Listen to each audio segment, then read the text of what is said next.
வல்லார் தடமதில் சூழ் வெள்ளிப்புத்தூர் என்றொருகால் சொன்னார் கடற்கமலம் சூடினோம் முன்னால் கிளியறுத்தான் என்றுரைத்தோம் கீழ்மேல் சேரும் வலியுறுத்தோம் நெஞ்சமே வந்து சென்றால் குடையாம் இருந்தால் சிங்காசனமாம் நின்றால் மறுபடியாம் நீள்கடலுள் என்றும் புனையாம் மணிவிளக்காம் பூம்பட்டாம் புழுகுமனையாம் திருமார்கரவு நாள் என் செய்யும் வினைதான் என் செய்யும் என்னை நாடி வந்த கோல் என் செய்யும் கொடுங்கூற்று என் செய்யும் கூரேசர் இருதாலும் சிலம்பும் சதங்கையும் தண்டையும் சண்முகன் தோளும் தடக்கையும் என் கண் முன் வந்து தோன்றிடினே. மீனராசிக்கு உண்டான 2025 சனி பயிற்சி பலன்களை பார்த்துட்ருக்கோம். இந்த 2025 மார்ச் மாதம் 29ஆம் தேதி இரவு மணி 9:44 இந்த சனி பயிற்சியானது கும்பத்திலிருந்து மீனராசிக்கு பயிற்சி ஆகுது. அப்போ மீனராசிக்கு தான் நம்ம பலன் பார்க்குறோம். மீனராசிக்கு தான் சனி பகவான் பயிற்சியாகி வர்றாங்க. இதுக்கு சரியான தமிழ் தேதி அப்படிங்கிறது குரோதி வருஷம் பங்குனி மாதம் 15ஆம் தேதி இரவு 9:44 நடக்குது. இதுக்கு இந்த சனி பயிற்சி நேரத்தில் என்ன செஞ்சால் யோகத்தை கொடுக்கும் அப்படின்ற ஒரு கேள்வி இருக்குது. அதாவது நீங்கள் சிவனை வழிபாடு பண்ணக்கூடியவங்களாக இருக்கும் பட்சத்தில் உங்கள் வீட்டுக்கு பக்கத்தில் இருக்கக்கூடிய வீட்டுக்கு அருகில் இருக்கக்கூடிய சிவாலயங்களுக்கு போய் நவகிரகங்களை பார்த்து வழிபட்டு வந்தால் சனி பகவானம் ஏற்படக்கூடிய குற்றங்கள் அப்படிங்கிறது குறைகள் அப்படிங்கிறது நிவர்த்தியாகும் நிச்சயமாக. அதுக்கு தான் நவகிரகத்தை பிரதிஷ்டை பண்ணியிருக்காங்க.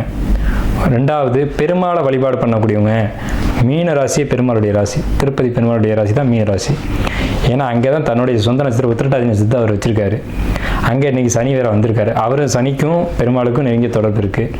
ஸோ பெருமாளை வழிபாடு பண்ணக்கூடியவங்களை பொறுத்த வரைக்கும் உங்கள் வீட்டுக்கு அருகில் இருக்கக்கூடிய பெருமாள் கோயிலில் போய் ஹனுமனை வழிபாடு பண்ணுறது ரொம்ப சிறப்பு கொடுக்கும். பெருமாளே ஹனுமனை நம்பி தான் மகாபாரத போரில் ஜெயித்தார். சப்த சிரஞ்சீவியில் ஹனுமன் ஒருத்தர். பெருமாள் எப்படி சார் மகாபாரத போரில் ஜெயிச்சார்னா, பெருமாள் ஓட்டின தேரில் இருந்த கொடியினுடைய உருவம் ஹனுமனுடைய உருவம். ஸோ அப்போ இந்த பெருமாளுடைய அமைப்பு கொண்ட மீனராசி ஹனுமன் வழிபாடு சிறப்பு. ஏன் ஹனுமன் வழிபாடு சிறப்பு அப்படின்னு சொல்கிறோம் அப்படின்னா, 12:7 அன்பான் 10:5 இருந்திட 8:2 சனி இருந்திட்டானால் தனமுயிர் சேதமாகும் தனிச்சிறை மானபங்கம் தன்னறிவாடை மோசம் மாடி விட்டு மனை விட்டு மருது மாநகரம் மேகுவானே அப்படின்னு பாடல். என்ன சொல்லுது இந்த பாடல்னா, சனி பகவான் ஜென்மத்தில் வரக்கூடாது. இப்போ உங்களுக்கு மீனராசிக்கு ஜென்மச்சனி, சந்திரன் மேலே சனி வரக்கூடாது, 2ல் வரக்கூடாது, அதே மாதிரி 4ல் வரக்கூடாது, 10ல் வரக்கூடாது, 5ல் வரக்கூடாது. இந்த இடங்களில் வரக்கூடாது. வந்தால் மாடி விட்டு மனை விட்டு உயிர் சேதமாகக்கூடிய ஒரு அமைப்பு அப்படிங்கிற ஒரு நெகட்டிவான பாடலை இங்கே வைக்கிறாங்க. அப்போ ஜென்மச்சனி அப்படின்ற ஒரு கான்செப்டை கொடுக்குறாங்க.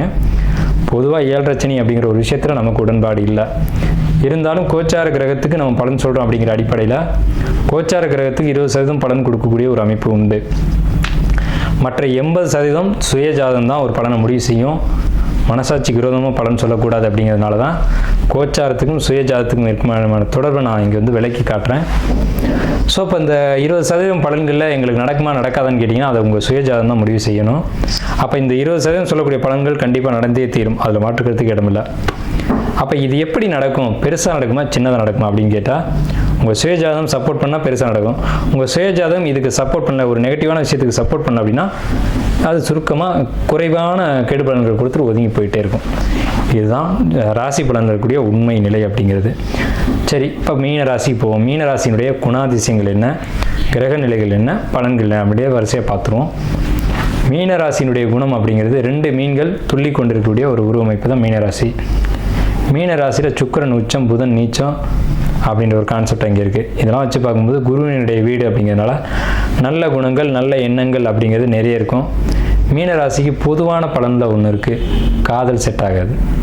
லவ் பண்ணால் ஃபெயிலியராக தான் ஆகும் மீனராசி மட்டும். லவ் மேரேஜ் நடக்காது மீனராசிக்கு.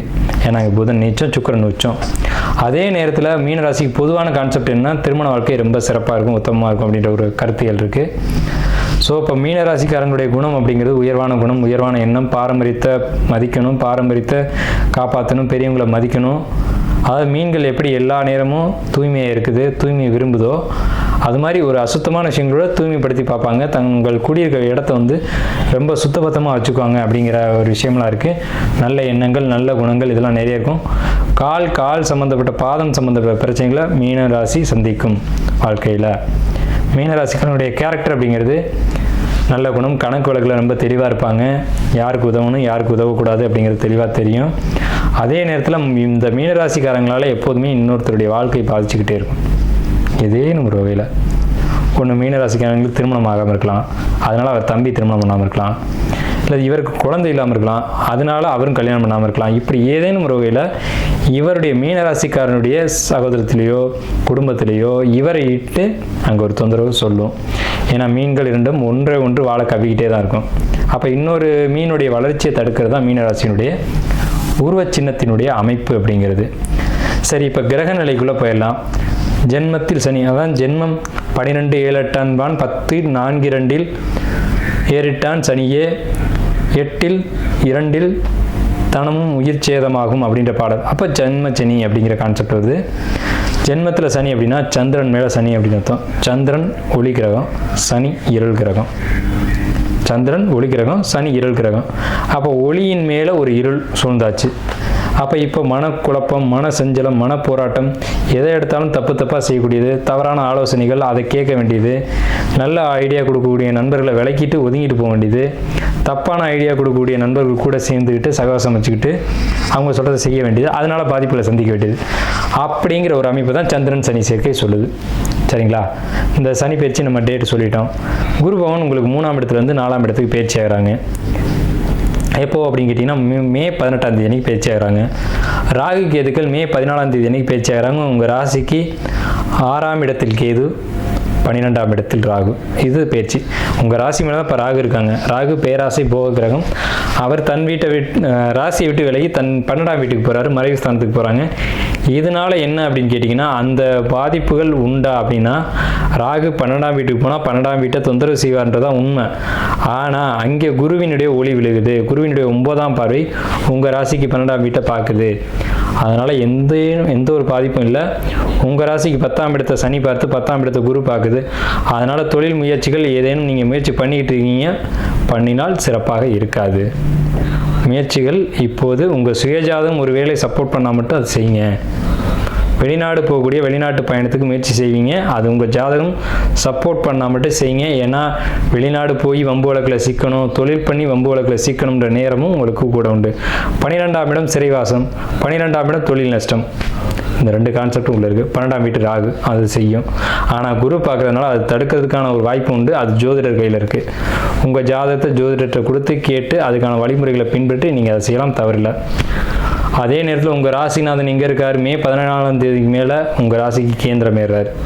மிக மிக மிகப்பெரிய விசேஷம். உங்கள் ராசிக்கு 8ஆம் இடத்தை குரு பகவான் பார்க்குறாரு, உங்கள் ராசிக்கு 10ஆம் இடத்தை பார்க்குறாரு, உங்கள் ராசிக்கு 12ஆம் இடத்தை பார்க்குறாரு. 8, 10, 12 இடங்களை குரு பகவான் பார்ப்பது அப்படிங்கிறது மிகப்பெரிய உத்தமமான விஷயம். என்னன்னு கேட்டிங்கன்னா திடீர் தனவரவு, உயில் சொத்து, டாக்குமெண்ட்டு, தான செட்டில்மெண்ட்டு, எதிர்பாராத தனவரவுகள் வருவதற்கான காலகட்டம் எதுன்னு கேட்டிங்கன்னா இந்த காலகட்டம் தான். அதே மாதிரி 10ஆம் இடத்தை குரு பார்த்தா தொழில் முயற்சியை தூண்டி விடுவார். 10 சனி பார்த்தா இழுக்க இடத்தை விட்டு மாற்றுவார். அப்போ வீடா, இடமாற்றமா, தொழிலா அப்படிங்கிறத நீங்கள் முடிவு பண்ணிக்கோங்க. ஏதேனும் சுபவிரய செலவுகளை செய்யணும். ஆனால் வெளிநாடு போகிறதோ தொழில் தொடங்குறதோ சுப விரயமாக இருந்தாலும் உங்கள் ஜாதகம் சப்போர்ட் பண்ணால் மட்டும் அதை செய்யுங்க அப்படிங்கிறதான் அடியனுடைய கருத்து. அடுத்து பார்த்திங்கன்னா படிப்பை பொறுத்த வரைக்கும் படிப்பு அவ்வளோ சிறப்பாக மீனராசிக்கல. படிப்பில் தடை ஏற்படுத்தும். நீங்கள் படிக்கிற இடத்துலேருந்து இடத்த மாற்றும், வேறு இடத்துல போய் படிப்பீங்க அப்படின்ற ஒரு கணக்கு இருக்குது. அதாவது ஏதேனும் ஒரு வகையில் இடர்பாடுகள் ஏற்பட்டு உங்களாலேயோ அல்லது மற்றவங்களாலேயோ ஒரு சின்ன இடர்பாடுகள் படிக்கும் இடத்துல ஏற்பட்டு மீனராசிக்காரங்க படிப்புக்காகவோ அல்ல படிப்பில் ஏதோ ஒரு விதத்தில் தடையை சந்திக்கணும் அப்படிங்கிற அமைப்பு இருக்குது. இது சுயஜாதகம் தான் முடிவு பண்ணணும். ஆனால் படிப்பில் தடை ஏற்படும், இடமாற்றம் ஏற்படும், படிப்பில் இடமாற்றம் ஏற்படும். வெளிநாடு போய் படிக்கலாம் அப்படின்னு நினைக்கக்கூடியவங்களுக்கு சிறப்பான காலகட்டம் இல்லை.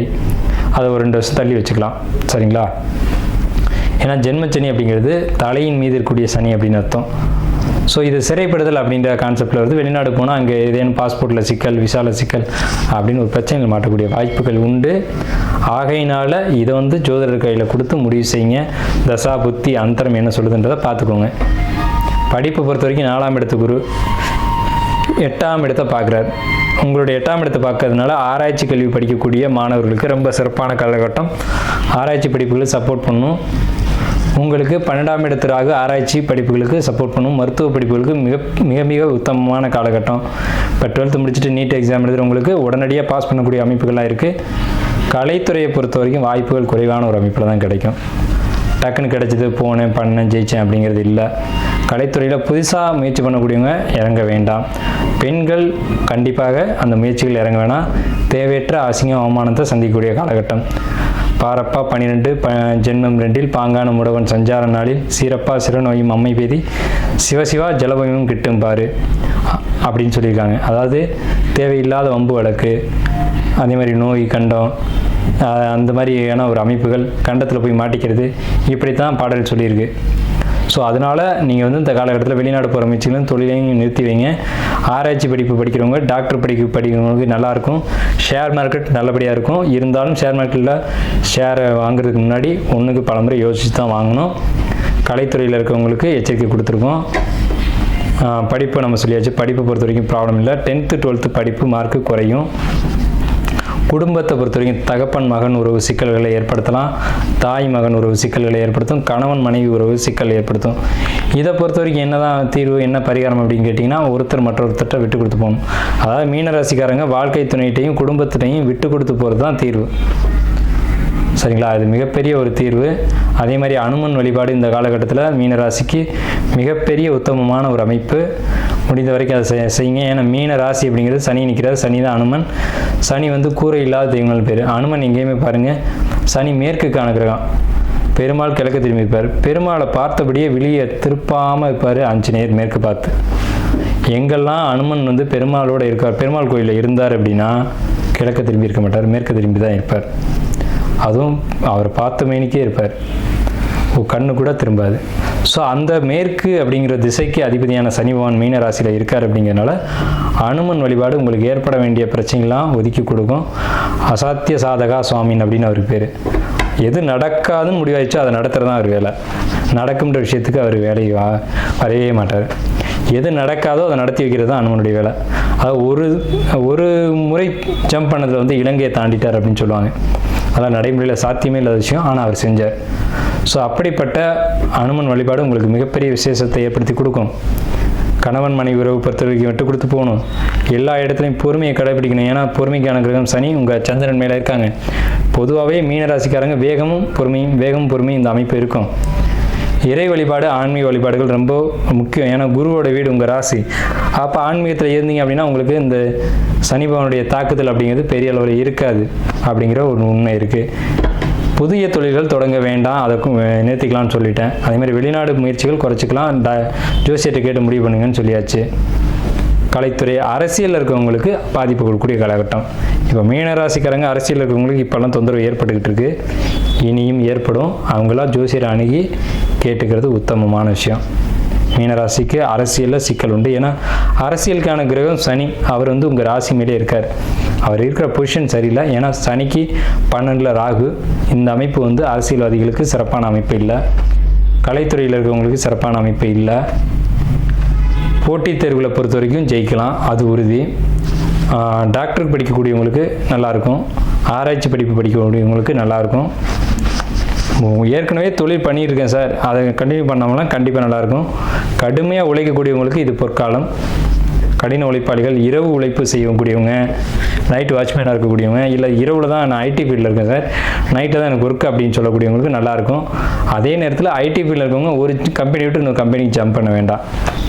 ஜாப்பில் எந்த இடையூறும் இல்லை. அதே நேரத்தில் ஜம்ப் பண்ணலாம்னு தோண வைக்கும். ஜம்ப் பண்ணிங்கன்னா ப்ராப்ளம் கொடுக்கும். வேறு கம்பெனிக்கு போனீங்கன்னா அங்கே ஏதாவது ப்ராப்ளத்தை கொடுத்துரும் ஐடி ஃபீல்டை பொறுத்த வரைக்கும். அதே மாதிரி படிப்பு, பொருளாதாரம் இதெல்லாம் ஓரளவுக்கு சீராக தான் இருக்குது. மீனராசிக்கு பெரிய கடுப்படன்கள் எதுவும் இல்லை. மீனராசிக்கு நன்றியும் வாழ்த்துக்களும்.